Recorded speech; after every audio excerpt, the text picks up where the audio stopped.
வணக்கம் நண்பர்களே. இன்னைக்கு உங்ககிட்ட மட்டும்தான் பேசணும்னு தோணுது. ஜந்தர் மந்தர்ல என்ன நடந்துச்சுன்னு நாடும் உலகமும் பார்த்துருக்கு. சில குறும்புக்கார பசங்க ரொம்ப கேவலமான கெட்ட வார்த்தைகளை பேசினாங்க. ஒரு நாகரிகமான சமூகத்துக்கு கொஞ்சமும் தகுதி இல்லாத வார்த்தைகளை அவங்க பயன்படுத்தினாங்க. என்னை மட்டும் திட்டல, மறைந்த என் தாயையும் கெட்ட வார்த்தையால திட்டினாங்க. அது எவ்வளவு மோசமான ஒரு விஷயம். ஆனா நான் இன்னைக்கு பேச விரும்புறது, சின்ன வயசுல தவறுகள் நடக்கிறது இயல்புதான். ஆனா அந்த தவறுகளை திருத்திக் கொள்ள ஒரு வாய்ப்பும் இருக்கு. அதுதானே குழந்தைத்தனம். அதனாலதான் சமூகத்துக்குள்ள இருக்கிற அந்த ஆத்திரத்தை என்னால நல்லா புரிஞ்சுக்க முடியுது.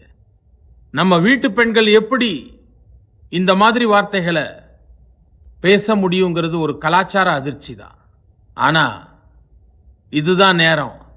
இந்த குழந்தைகளை அணைத்து கொண்டு அவங்களுக்கு நல்வழி காட்டணும். இவங்க வழி தவறிய குழந்தைகள்.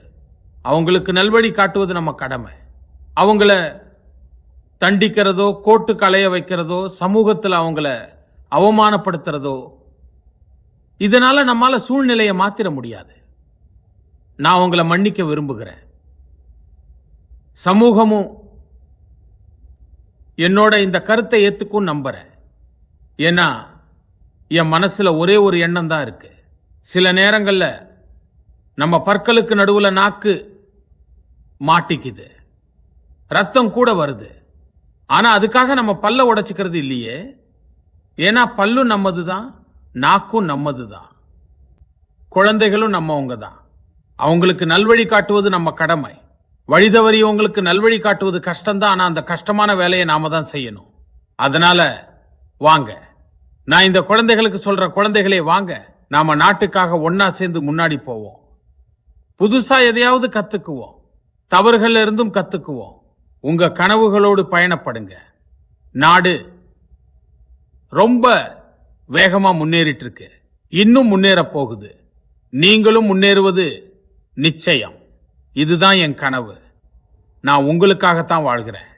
உங்களோட பிரகாசமான எதிர்காலத்துக்காகத்தான் உழைக்கிறேன். வாங்க, நாம எல்லாரும் சேர்ந்து நாட்டை முன்னேற்றுவோம். ரொம்ப நன்றி நண்பர்களே. வாங்க, தவறுகள்ல இருந்து கத்துக்கிட்டு முன்னாடி போங்க.